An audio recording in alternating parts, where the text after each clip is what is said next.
Welcome to Ghouls Night Out with your hostesses, Brandy and Jody.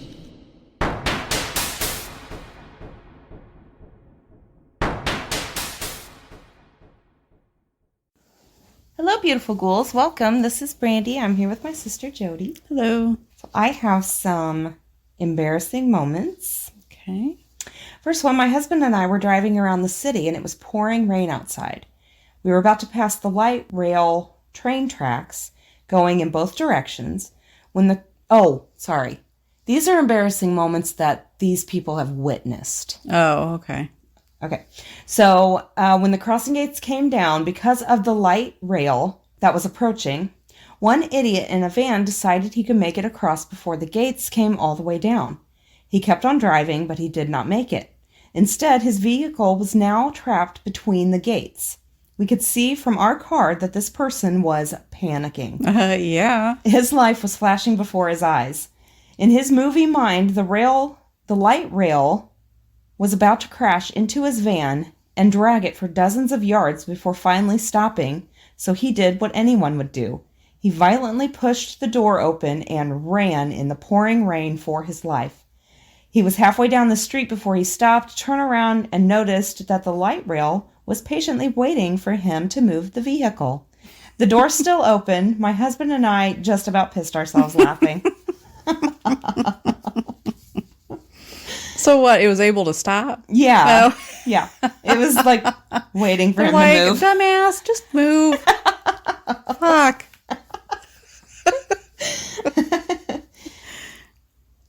In the 4th grade, we were learning about Native Americans and had a homework assignment to come up with Native American sounding names for ourselves. I chose Spotted One because I had a lot of freckles back then. The next day, we were revealing our new Native American names. I just so happened to be sitting next to the biggest crush of my life at the time, and being a stupid 10-year-old, I thought that farting by her would make her laugh and like me. I kept ripping ass inside of this giant teepee with all of my classmates stuck inside, and the teacher was growing more upset. When it finally came to my turn to reveal my name and explain why I chose it, that crush of mine said, "It better be Oh Stinky One," and everyone started laughing at me. Panicked, I had to think of something quick. I said, "Oh yeah, I thought those were bad. Wait until you smelled this one." And I tried as hard as I could to rip the loudest and smelliest fart of all time, only to completely shit my pants in front of everyone.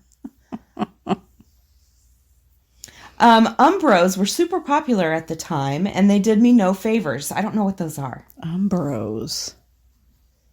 I don't know. I think they're like really thin, like wind pants or like track pants, maybe. Oh, maybe. Anyway, diarrhea was all over the floor. Kids were screaming and running out of the TP and as quick as possible, and it ended up collapsing on me alone in my poopy teepee. The teacher made everyone go outside to calm down and called my mom to come get me. I was so embarrassed and begged my mom to never make me go back to that school. It took them forever to coerce me to leave the poop tent, and they wrapped me in towels and carried me out to the car. I was carried by all my classmates who were screaming at me and laughing. I remember closing my eyes and basically faking like I was dead, hoping it would all go away. They weren't falling for it. Almost 30 years later, it still gets brought up to me at least once per year.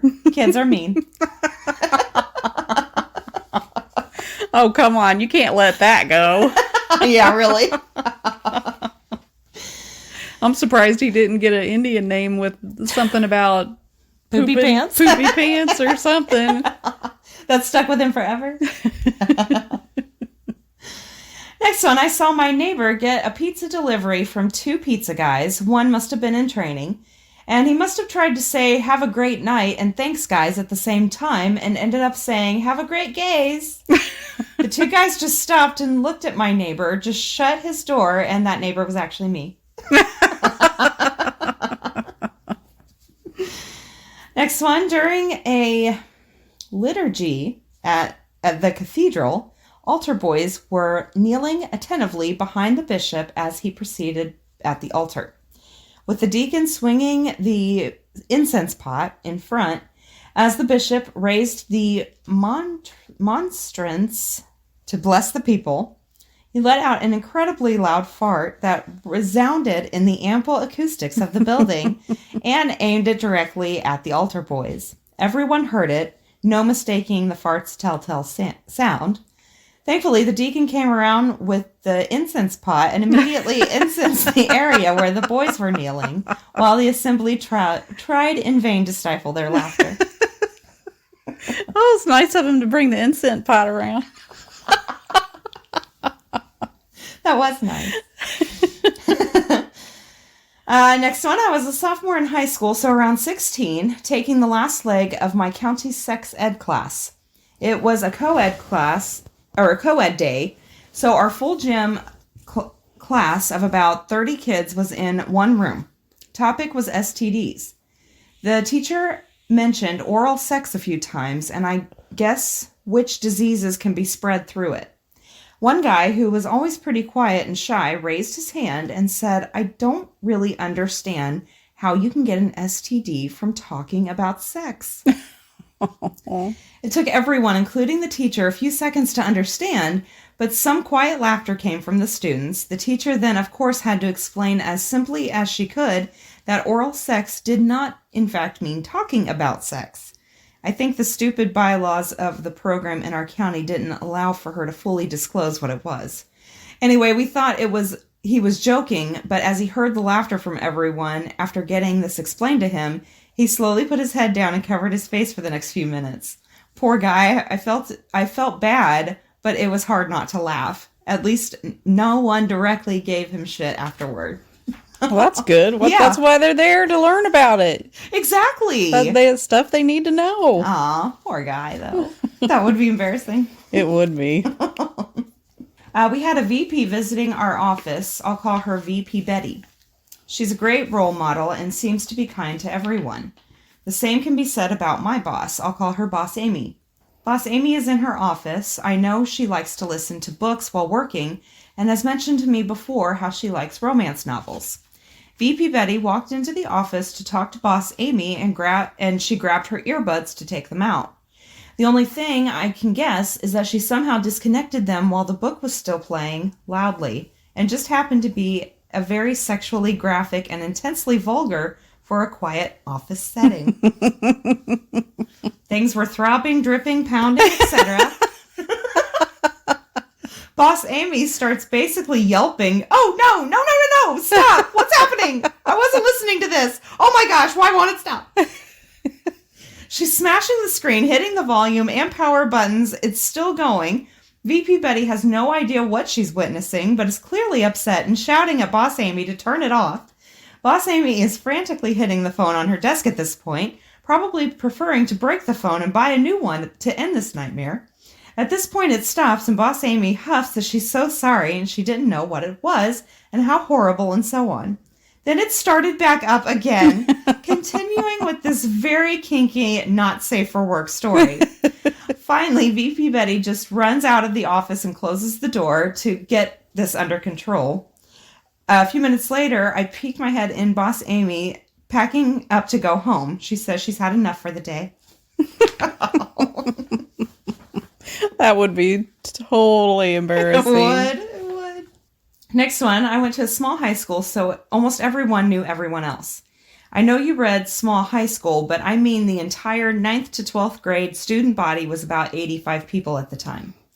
2 students, a guy and a girl, for some reason, are talking mad shit to each other for a few weeks. No one remembers how it started. No one even asks why these 2 are constantly yelling or fighting with each other. So one day, the conflict escalates to its obvious logical conclusion, a dance battle. What? It gets scheduled after both parties and their respective groupies apparently decide on a date and that it'll happen during a lunch period and how they want to do this wild thing. The whole school shows up, all 85 of us. Cue the girl who brought out the biggest boombox and smallest piece of cardboard of all time so she could do the worst version of breakdancing the world has ever seen. I'm talking attempted head spins that go full 180 degrees, crawling and writhing on the ground and saying, "What are you going to do about it, bitch?" I'm fairly certain I recall her choice of song being Nelly's Hot in Here. She's 100% serious, which makes it even worse. The guy is completely unfazed. He's looking at her with the hardest death stare ever. It's worth mentioning at this point that this guy is essentially the class troll. He cannot stop fucking with people to save his life, so he stops the music, puts in his CD into the player, and what pops out of the speaker? The fucking traditional Hava Nagila. The song you can hear at every bar mitzvah known to mankind, and he starts doing a Russian dance. His crew is losing it. The girls' crew is laughing their asses off, and the main girl is visibly pissed. Everyone agreed he won the dance battle. Oh, I don't even have to see it to know that that's true. Yeah. That sounds like something you would see on a TV show. Maybe it was. Or a movie. Yeah. That's great. Next one. Community College, Tampa, 2009, Spanish class. Shy goth girl walks to the front of the class and plugs in her USB drive to boot up her computer to begin her presentation like the rest of us did. Except when she plugged it in, a file opened that was the most vile anime porn started playing. Everyone was mortified for her. It took maybe 3 to 4 seconds to turn it off, but the moment felt like forever. She said, "This is my boyfriend's drive," and ran out. The teacher just moved on. The girl didn't show her face for a week. Just an absolutely insane moment.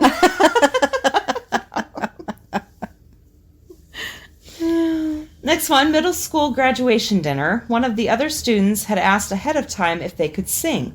So while the rest of us are sitting at our tables eating, she gets up in front of us with a guitar and starts singing Blackbird by the Beatles. I don't think I've ever heard her sing before. I have no idea why she wanted to. She was always one of the smartest people in our grade and achieved a lot academically, so I think maybe she thought that transferred over to musical talent. It was genuinely one of the worst things I'd ever heard in my life. She could not sing, even a little. Her voice shook on every word. It cracked. She was out of tune.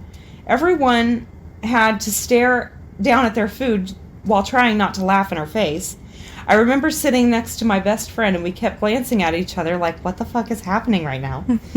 Thinking of it now makes me laugh again, and I know if I called up my friend right now and sang Blackbird Singing in the Dead of Night, that he would start to laugh too. It became a joke in our class. She finished Blackbird and then decided to follow up with American Pie, which thankfully a lot of us knew the words to, and the teachers walked around encouraging us to sing together to drown her out. What the fuck? Why would you want to sing if you can't? Oh my god. Just really like confidence. That's the only explanation. Oh my gosh. Next one, I was watching a lovely symphony orchestra concert at the Sydney Opera House one evening. The concert hall foyer has huge glass windows beneath the sails that overlook the harbor side. The sun hadn't quite set yet, and every audience member that was exiting the hall could see this incredibly drunk, middle-aged couple having sex on the bench outside. Oh, God. Oh my gosh. What? I need to get out more. No shit, man. Stuff is happening and I don't even know about any of it. Next one, in high school, this really dorky kid challenged this drill sergeant wannabe teacher we had, saying he could do 20 push-ups easily. To put it simply, the kid was not fit. He was very lanky and clearly had no muscle. I really don't believe that before that day he had ever attempted a push-up in his life. He drops on the ground with an insane amount of blind confidence and goes to do a push-up. He gets halfway into the first push-up and his body makes this really loud, multi-joints cracking sound. He struggles for another second and then, I guess the strain caused him to fart really loudly and he fell flat on his face. He grunted and laid there for a second before getting off the floor. I was laughing so hard our teacher told me to leave the room.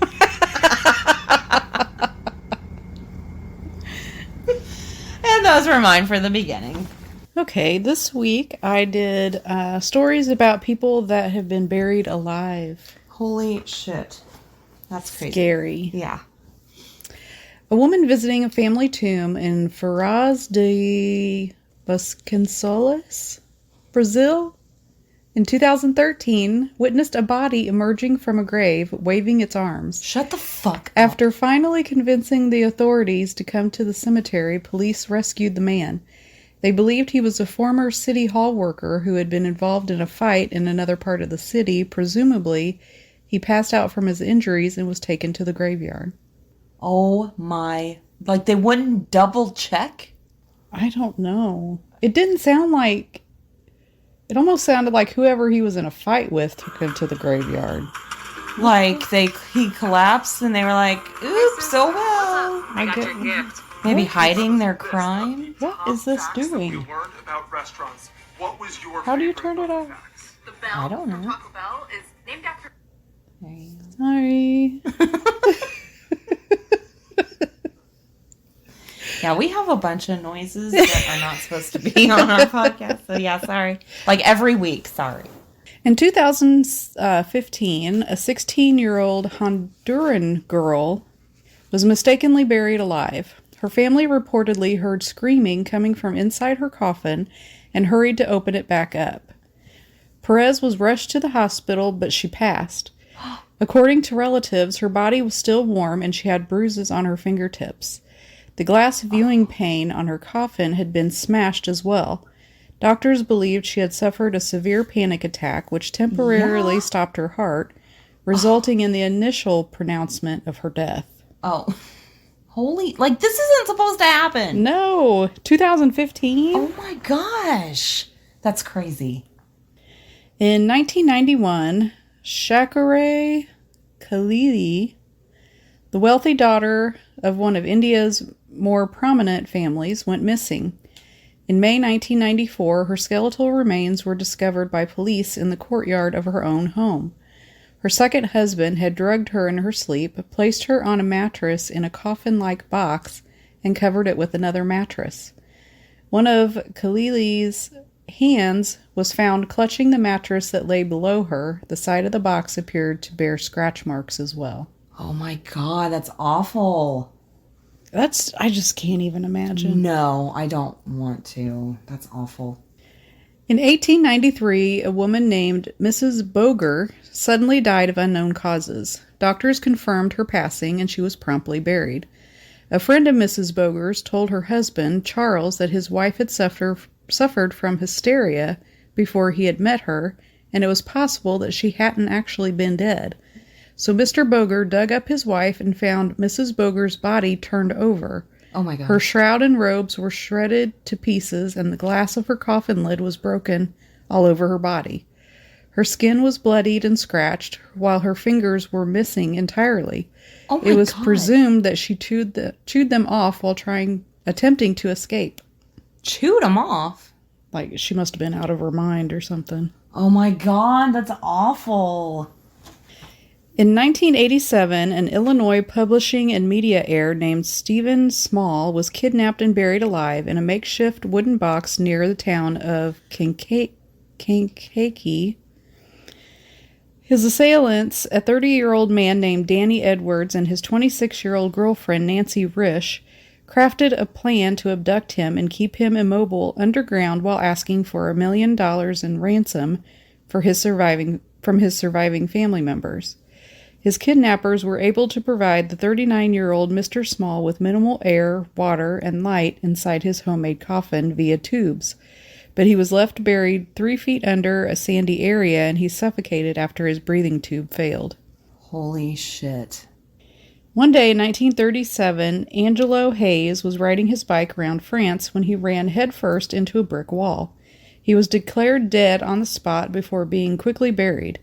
In the nearby town of Bordeaux, an insurance company became suspicious after realizing that Angelo's father had recently insured his son's life for 200,000 francs, and an inspector was sent to investigate the claim. The inspector had Angelo's body exhumed just 2 days after he had been buried to confirm the cause of death, and was shocked to discover that Angelo was still alive. Oh my god. When the doctor removed the shroud, he found Angelo's body warm and his heart barely beating. He was immediately taken to a hospital where he endured several operations and extensive rehabilitation before making a full recovery and inventing the security coffin. Holy shit. That's terrifying. So, were they trying to say that his dad did something to him? I think it said that he basically like drugged him and wanted to bury him to tell the insurance company that he died so he could get the money, and then he was going to get his son like back. To me, that's what it sounded like. But then like they investigated instead of just giving him the money. Yeah. And they discovered that, yeah, he's still alive. That's fucked up. One fearful story of premature burial comes from a pamphlet entitled The Most Lamentable and Deplorable Accident. A London butcher named Lawrence Cawthorne fell fatally ill in 1661, and his landlady was eager for his swift demise so that she could inherit his belongings. She saw to it that he was quickly pronounced dead without a doctor's consultation and buried at a nearby chapel. Not long after his entombment, visitors and mourners heard screams and shrieks coming from the grave. Oh my God. When they dug him up, he had passed out, but Cawthorne's shroud was completely shredded. His eyes were swollen and his head was bloodied from where he'd beaten it against the coffin. Oh my gosh. Could you imagine being at someone's funeral and all of a sudden hearing screams coming from? That would be a nightmare. Oh my For God. everyone. Yeah. Mainly the person in the coffin, but you know. Yeah, everyone involved would be traumatized for sure. In 1993, a 24-year-old South African man named Sipho William something and his fiancée were involved in a severe car accident. Although Sipho's fiancée survived, Sipho was so badly injured that he was declared dead by responders following the accident. Afterwards, he was placed in a metal box for burial in the Johannesburg mortuary. For 2 days and nights he remained in the box until he woke in a confused daze and began to scream for help. Luckily, some of the workers at the morgue were around to let him out of the box, and he survived the whole ordeal. Oh my gosh. That is insane.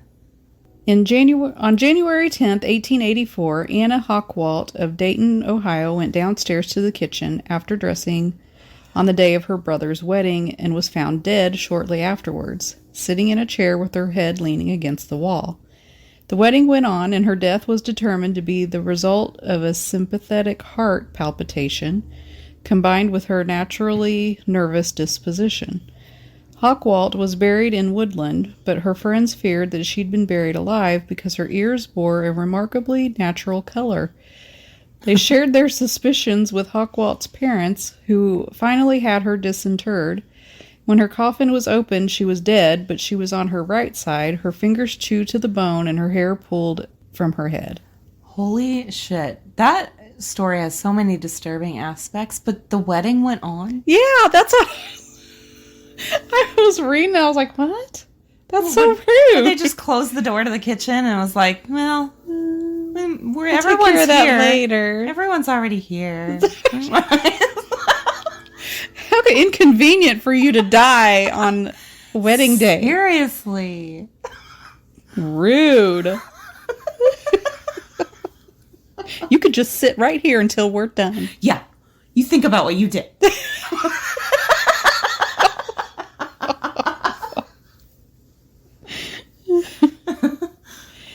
Okay. Wealthy New Yorker James Wrigley was buried at Pendleton in February 1899 after being in a trance state for 3 days. He had taken out several life insurance policies, which prompted an autopsy request to ascertain his cause of death. According to a local paper, the glass covering the casket was broken and the distorted features of the corpse, the position of his hands and feet, together with a number of blood spots on his face, showed that he was buried alive. And this is my last one. In 1851, Virginia McDonald lived with her father in New York City when she became ill, died, and was buried in Greenwood Cemetery, Brooklyn. After the burial, her mother declared her belief that her daughter had not actually perished. After exhuming the coffin, they discovered Virginia's body lying on its side with the hands badly bitten and scratches on the inside of the coffin. It's so weird that there were multiple people chewing on their fingers. Like, what is that? I don't know. It's just got to be like, That's how mad they were? I don't know. I mean, I couldn't imagine getting to that point in your mind where chewing on your fingers sounds like a good idea. Yeah, you just have to totally be out of your mind. Yeah, that's fucking nuts. But that's all I got. All right. Okay, this week I did some unexplainable paranormal encounters, hopefully that we haven't done before. Okay. First one, it was late afternoon and I had just finished putting the food shopping order through online. My daughter was sitting at the dining table, so I told her what I'd ordered for her and she said, "Thanks, Mom, I like those ones." A few moments later, my husband came downstairs and asked me who I was talking to. I said, "My daughter," but I hadn't looked up from my phone by that point. He said, "She's been upstairs playing for the last hour or so. I was up there with her." I put my phone down and saw no one was sitting at the dining table. I still can't figure out who or what was sitting at the table that day, but it certainly wasn't my daughter. That's weird. Yeah. That would freak me out. Yeah, and then it's again, like, is that something that they made up because they thought she was there and that's, like, most likely what she would have said? And, like, is it just our minds? I don't know. Weird. It probably, in some cases, it probably is. Probably. Like when people hear someone coming home when they expect them to, but they hadn't actually gotten there yet. Yeah. Weird. I don't know. Next one night, my wife and I were putting together an IKEA bookshelf after we moved into a new apartment. Before we got started, we laid everything out in front of us in our empty living room. I looked down to read the instructions and start putting the thing together, but the screws were gone. We couldn't find them anywhere. We looked under all the pieces of the boxes, etc., but they were gone.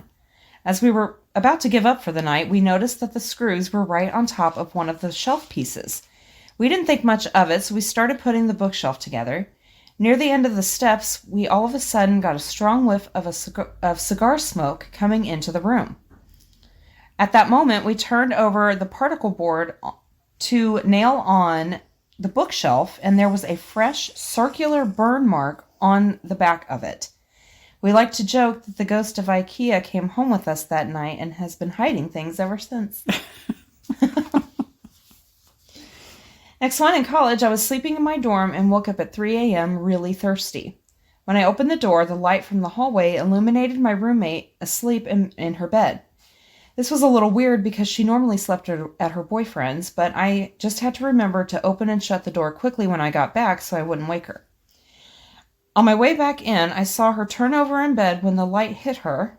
I was a little scared I woke her up, so I mumbled an apology and went back to sleep. She wasn't there the next morning, but she had class. But when she got back to the dorm, I asked her when she got in last night because I hadn't heard her. That's when she told me she wasn't there last night at all. Yeah. Turns out she had gone to her mom's place over 3 hours away. She even showed me pictures she took to prove it. Our doors lock automatically, and I checked them every night. I don't know what was in her bed that night, but I was terrified it would come back. Okay, so even if it was like a ghost or whatever, why would they come just to sleep in someone's bed? What is that? That makes me think, and you know, like we've said so many times where people see one thing in their life and then like nothing else. I think it has something to do with residual shit going on all the time, or like our timelines are not what we think that they are, and they're all going on at the same time, and we just happen to tap in. Sometimes there's just a glitch. Something, yeah. Something. Yeah, that makes more sense than a ghost Taking a nap? Yeah. Yeah. It's like, why? What? Yeah. What? That's fucking weird. Next one, it was 7 p.m. in early winter, so the sun had already gone down. I was heading home through campus after getting some groceries and paused at a stop sign by a popular campus breakfast spot. There wasn't too much going on, but I thought I saw someone trying to cross the street ahead of me, so I waited for them to go. It didn't take me long to realize that I'd made a mistake. The thing in front of me had been kind of hunched over, like a person picking something up, but when it stood up, it was obvious that it wasn't human at all. Its eyes reflected in my headlights like an animal, and it moved in a very unhuman way. like someone had shoved it into a human-like suit that didn't fit quite right. I noped out of there and refused to drive home after dark again. Ugh, I would too. Yeah. Next one, years ago, I was spending the night at my boyfriend's apartment. He had 2 housemates. One was out with his girlfriend, and the other was working at the night shift. I was heading to the bathroom, and out of the corner of my eye, I saw the guy who was supposed to be at work sitting on the sofa, looking in my direction. I figured his shift had ended, but when I came back out of the bathroom, he was no longer there. Whatever, I just assumed he had gone to bed. The next morning, I was making breakfast when he came through the front door. I asked him why he was so quiet last night, and he looked at me like I had lost my marbles. He said he wasn't home last night. His shift was from 7 to 7, and he just now finished. So who was sat on the sofa? Creeper McCreeperson? Maybe, or yeah, who knows? I grew up in a big Victorian house in Australia. One morning, I woke up and could hear the family having breakfast. Voices, cups, plates clinking, and the usual sounds. I wondered why my parents hadn't woke me up, so I got up and went down the hall toward the kitchen. The noise got louder and louder the closer I got. However, the kitchen door was shut, which is really unusual. We never shut it, so I pushed it open. The second I stepped into the room, the noises stopped abruptly, like a radio being turned off, and the room was completely still and empty. I ran back down the hall, looking into the rooms as I went, and it was early in the morning, and everyone was still asleep in bed. I told my mom, but she wrote it off as me having an overactive imagination. This happens about 4 times, and it was certainly not my imagination. That is so creepy. It is. For all the noise to stop as soon as you open a door. Yeah, what is that? So weird. Next one, when I was in college, I was in the shower and heard my girlfriend's voice from right outside the bathroom. She was calling to me saying, "Where are you? I need you." There was a small frosted glass window next to the tub, which was partially open. I thought she was standing right outside. I called to her, "I'm in the shower, I'll be right there." I hurriedly rinsed off and threw on clothes. When I went outside, she was nowhere to be found. This is in the days before cell phones, so I called her house. She was there. Long story short, she had been home the whole time. She had been in an argument with her parents and was up in her room crying. At the same time I heard her outside my bathroom, she was saying those exact words from her bedroom miles away from my home. Ooh. That's weird. It's like a psychic connection. Yeah. Next one, my dad worked nights when I was a kid and would get home every night at 12:08 a.m. like clockwork. My mom would always wait up for him, but this particular night she fell asleep on the couch and had a very vivid dream. She dreamt that she walked out into the backyard and found my dad staring up into the sky at a weird light. They were both transfixed by the sight. Suddenly she woke up with a start and realized it was 12:20 and she had not heard my dad come home. She looked in the driveway and saw his truck, so she went to the backyard to look for him. There he stood, staring into the sky at a strange light like he was hypnotized.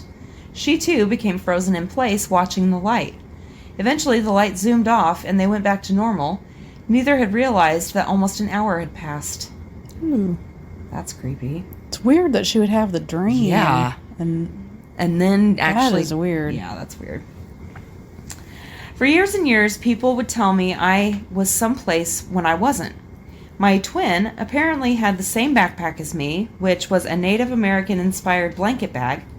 My friends told me they saw me on a different university campus with the exact same book bag, right down to the noticeable stain on the back. The thing was that at the time they saw me, I was on a different campus and had proof of it. My favorite account, though, was the time my grandmother thought I had ditched school. She was furious.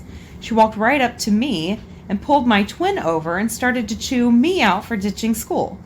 She realized almost immediately that while this person looked like me, something about them was slightly different. She apologized to them. The funny thing about that was prior to that, she didn't believe I had a twin when I told her. The last time I heard about this twin was 2 years ago, and apparently he was in front of me at a drive-thru. Ironically, we ordered the same thing. The poor cashier was so confused because she said she had just given me my order. She seriously thought I had tricked her, but I swear I didn't. Only thing that was different was his car was black while my car is green. That's strange. well, they say that everyone has a twin. Yeah. But to find yourself in the same town or whatever. Yeah. Behind them in a drive-thru? Yeah. Yeah, that's creepy. Next one. Several years ago, when my now husband and I were in our early 20s, we were driving around in his car in the country for something to do. It was particularly dark that night, maybe around 8 p.m., and it was raining.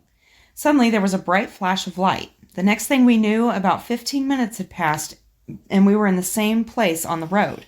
There were no houses around and no other vehicles. We don't really believe in aliens, but neither of us can explain what happened that night. That's weird. Yeah. At least it wasn't like 15 hours like normal. No, I know. Next one, my older brother died in August of 1999. I was living in California at the time, and he had been living with our parents in North Carolina. My parents shipped his body to Ohio, where we are originally from, and that's where we had his funeral. A day or so after, we were all sitting in my aunt's house, which is way out in farm country. It was dark, and it was probably around 10 p.m. The curtains in the back were open, and we could see the wooden swing set in the backyard. My blood ran cold as I saw my brother standing there, leaning against the playset with his arms crossed, watching us. He was wearing jeans and an old red plaid shirt he had, and had a baseball cap. I didn't say anything until the next day, and my dad told me he saw him too. Ooh. Holy shit. Came for a visit? Yeah. Checking in on everybody. Next one, we have a ghost. We have a ghost that my friends refer to as my kitchen bae. Years and years ago, I lived in my car, but would occasionally couch hop with friends. I went to a friend's house to have a shower and sleep on a real bed while he was at work and his roommate was home. They lived in a house that was a remodeled old farmhouse on a swath of land surrounded by fields and ponds. It was a creepy house, but it was during the day, so I was only slightly unnerved hanging out there. I fell asleep and had a bout of sleep paralysis. Even though I couldn't look around, I knew someone was in the room with me. After what seemed like ages, I was finally able to look up to the head of the bed, and standing beside it was a girl roughly 10 to 12 years old, wearing an old-style floor-length sleeping gown and sleeping cap, just staring at me. I woke up to my friend's roommate shaking me awake and telling me I was screaming bloody murder in my sleep. Shortly after my friend got home, we told them both what I saw. I told them both what I saw. Why can't I read? They laughed because the girl I saw was a regular appearance in the house. Apparently, the family that lived on the land hundreds of years ago lost a daughter that drowned in a pond. She has stuck with me ever since. It's been about 20 years now.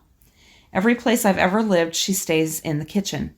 I've concluded that this is because she doesn't like carpeted floors. My kids have both seen her while dreaming and described her just as I saw her.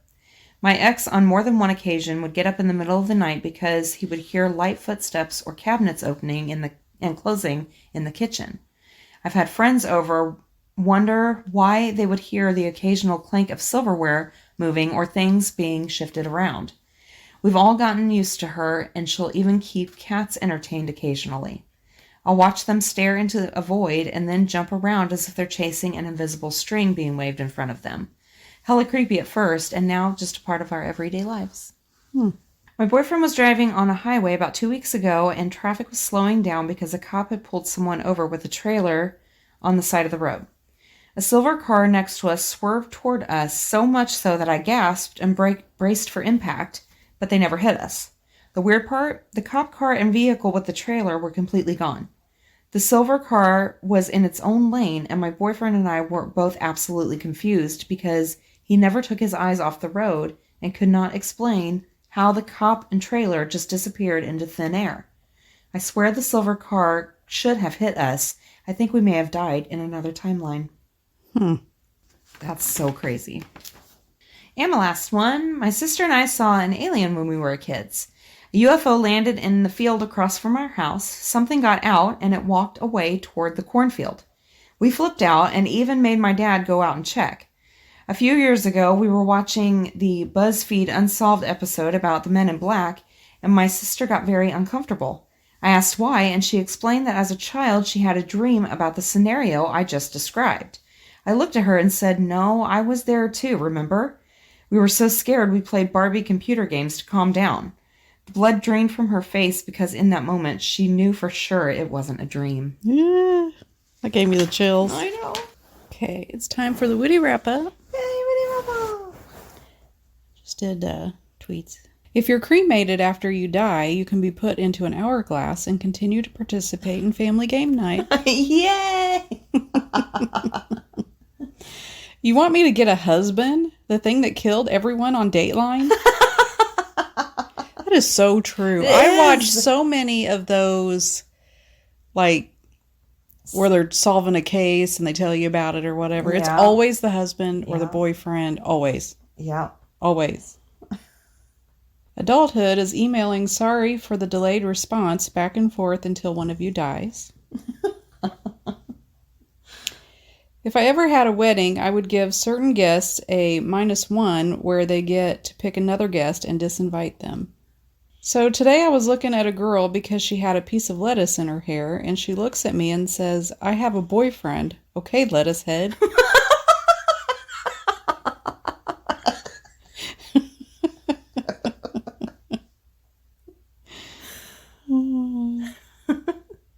Me opens mouth to scream into the void. The void. Sorry, man, we're full up. Me, what?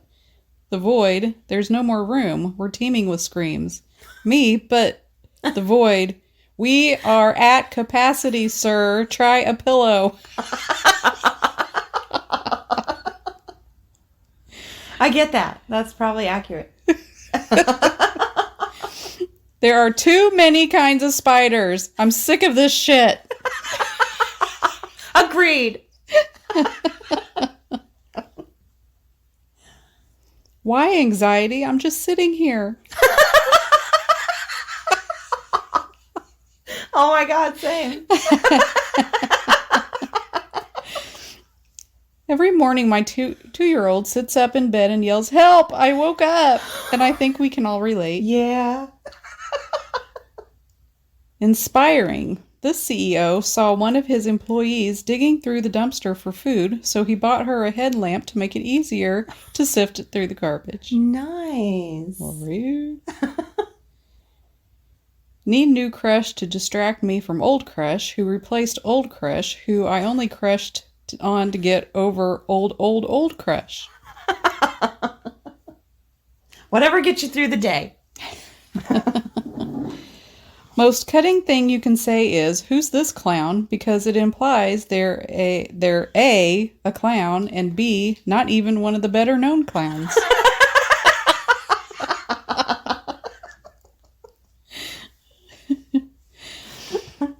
Hi, Grandma. Can you pick me up from my rap battle? It's over. No, I lost. He saw you drop me off and did a pretty devastating rhyme about it. At the gym, I said subscription instead of membership, and the girl replied with, "LOL, this isn't a pharmacy. Bitch, that's a prescription. We're both stupid."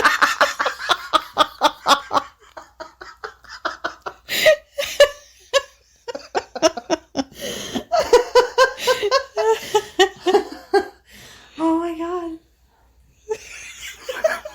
Stupid. Okay. Me, can I get a Bloody Mary? Bartender, a what? Me, Bloody Mary. Bartender, a what? Me, Bloody Mary. Bartender, me, oh no. He said it 3 times. That's silly. I forgot you can't make depression jokes outside of Twitter. Laughed my ass off. My coworker was like, "You ready for this year to be over?" I was like, "I'm ready for this life to be over." He was like, "Bro, what?" Oh shit. You let your weird slip out. Don't do that at work. No. Men writing women characters. She was beautiful but didn't know it. She was 5'7" and 101 pounds. Her feet were size 3. Her hat size was infant. She's never thrown up even once. Her period lasted 45 minutes. Her top was see-through. Oh my God. If you unplug the Wi-Fi box for 1 second, the whole house act like they 'bout to die. You'll see people come out rooms you ain't never seen before. That was typed really weird. So pissed at whoever smoked pot in my mom's garage. She just smelled it and flipped out. Not funny. Told her if I catch them around here again, I'll beat their ass. Who would do this on Christmas Eve of all days? Don't worry, Mom. I'm on the case. How dare they? I'll get them. Who are they?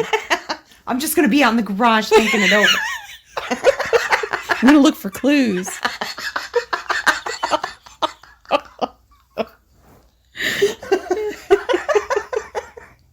I'm going to start telling guys I know a spot and then drop them off at a therapist. Hey, that's a great idea.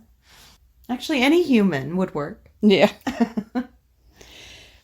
Remember, Kevin McAllister could have phoned the police at any time. He was a child who had accidentally been left alone. One call, and he would have been safe. But it was never about safety. He was hunting those men. He wanted them to die. It was fun for him. He enjoyed it. Oh, my. That wouldn't make for a very good movie if he just called the police. It's fucking Christmas. Let him beat up some burglars. Those movies were so good. They are. Well, the 1 and 2. All the rest. There's like 4 or 5 of them now. There's a bunch of them now. Oh, there is? Yeah. It's not with Macaulay Culkin. Oh. But the first 2 are with him and Daniel Stern and Joe Pesci. Yes, those were the best Yeah, ones. definitely. At a bar, guy, did it hurt? Me, what? Guy, when you fell walking in, I saw you fall on your face. Everyone saw. Well, just drop it. I don't know what you're talking about. I hate when my Touch ID doesn't work on my phone. Like, come on, you already know it's me with the little chicken tenders grease. My therapist, you're a good person. Me, oh no, I've tricked you too. Haha, my plan is working. Waiter, there's a reflection of a sad and lonely man in my soup. Oh no, get it out of there. 10 p.m. at your parents' house as an adult feels like 3 a.m. at your own apartment. My girlfriend told me to take a spider out instead of killing it. We went and had some drinks. Cool guy, wants to be a lawyer. That's stupid. My 10-year-old niece just said, my guess is if Horseradish were alive, it would be non-binary and she's going to absolutely slay on Twitter as soon as she's old enough. My flight was delayed a few times. The pilot just got on and apologized and said, don't worry about the time, folks. We're going to fly this thing like we stole it. That's funny. You know those sex houses?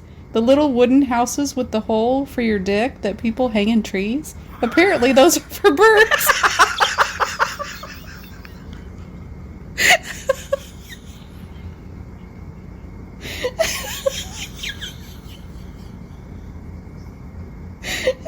Little sex houses. Oh my god. That's so stupid.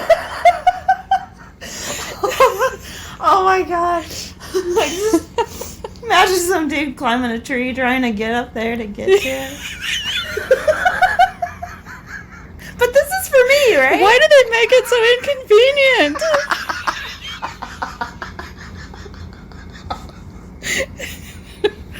Oh my god. That's stupid.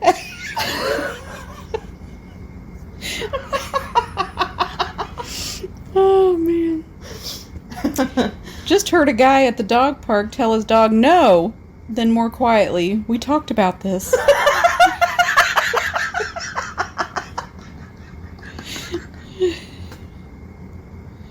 That's so funny.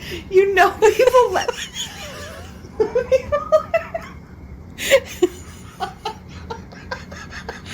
He's dead serious too. We talked about this. Don't make me tell you again. I do that too. Every time I take chunks out, I'm like, okay, hurry up and no barking. And then the asshole goes out there and immediately starts to bark. So he comes back in. I was like, what did I tell you? Like he knows what I'm saying. God. Oh my gosh. I I explained gluten allergy to my grandma, and she sighed and told me they ate leather belts during World War II to keep from starving. Oh my god, that's so true.